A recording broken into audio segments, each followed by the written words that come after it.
Okay guys, most people are going to spend the next 30 years of their lives working hard and still never really building real wealth. And the reason why is actually pretty simple when you look at it clearly. It's not about income, it's not about intelligence, it's about the fact that most people spend their entire lives consuming instead of owning. They finance everything, they owe everybody, they accumulate liabilities, and they never really build enough real productive assets to actually get ahead. And guys, in 2026, with inflation still elevated, the job market getting shakier, and the cost of everything continuing to climb, the gap between people who own assets and the people who don't is getting wider every single year. So guys, I ask that you stay with me all the way to the end of this video, because the fifth asset that I'm going to share with you is the one most people completely overlook, and it might be the most powerful one on this list that I'm going to provide you. And today I'm going to break down the 5 most important assets every adult should own as soon as possible.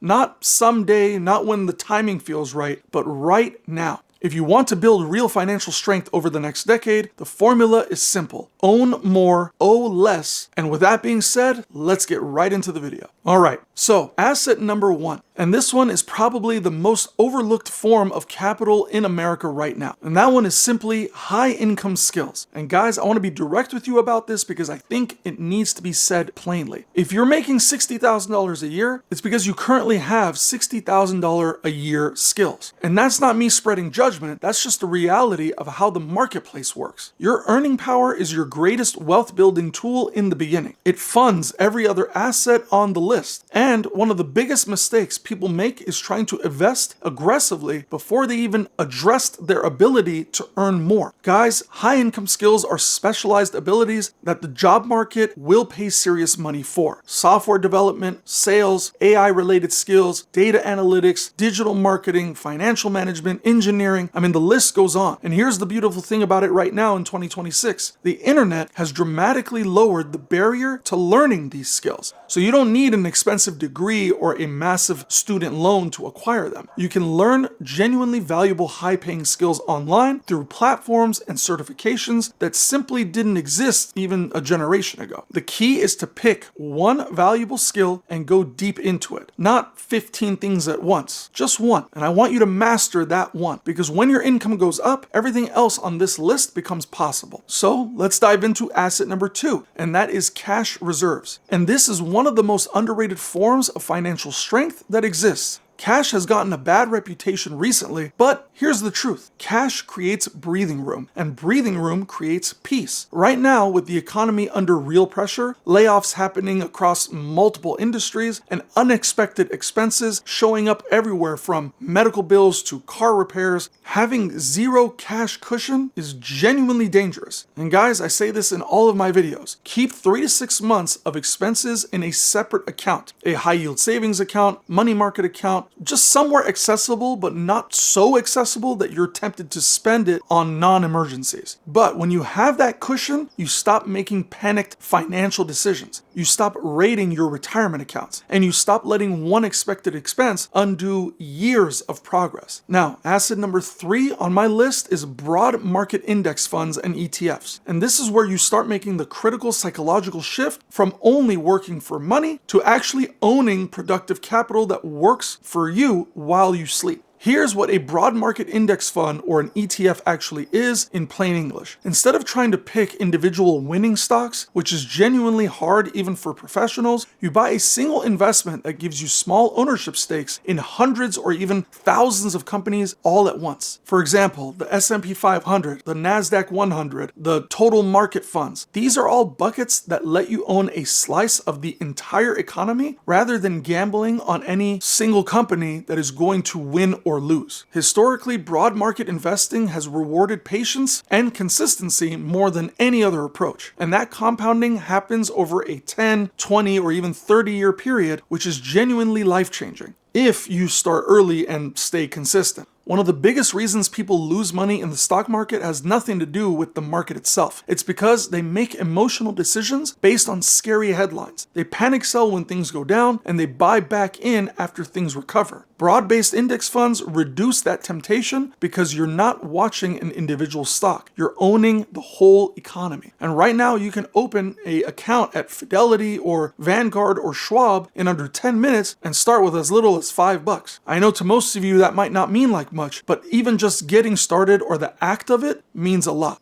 And again, guys, the point isn't the size of the first investment. It's starting the habit of ownership and letting compounding do the heavy lifting over time. Now guys, if you found any value in this video so far, I'd really appreciate it if you could smash that like button, leave a comment down below, and subscribe. Your support genuinely helps this channel grow, and so I really appreciate it if you could smash that like button, leave a comment down below, and subscribe. Alright, now let's keep going. Okay, so asset number 4 is real estate, and this one has been building generational wealth for longer than any asset class on this list. Real estate gives you appreciation, meaning the value of the property tends to go up over time. It gives you rental income if you rent it out, which means someone else is essentially paying down your asset for you every single month. It gives you inflation protection, and this one is a big one in 2026 because when the price of everything goes up, so do the rents that you can charge. It gives you significant tax advantages too, and it gives you long-term equity growth that could be passed down to the next generation. And now, when I say real estate, I'm not only talking about buying a single rental property. I'm talking about duplexes, triplexes, apartment complexes, land, REITs, fundrise, fractional ownership, even real estate syndications. There are more ways to participate in real estate ownership today than ever before, and you don't need to start big. Just start in a market that you understand, study rental demand and population trends in the area. Pay attention to what's coming and what's leaving, and use the tools available to you. Zillow, Redfin, and even a dozen other platforms. And this is simply to educate yourself before you commit. The housing market right now has real challenges, guys. Mortgage rates are elevated, affordability is tight, but that doesn't mean that real estate stops being a wealth-building asset long term. It means that you have to be more patient and more strategic about your entry point. Real estate has made more ordinary people wealthy over time than almost anything else. And guys, that's not by accident. Alright, and now, asset number 5 on my list, the one I told you to stay for, that's business ownership.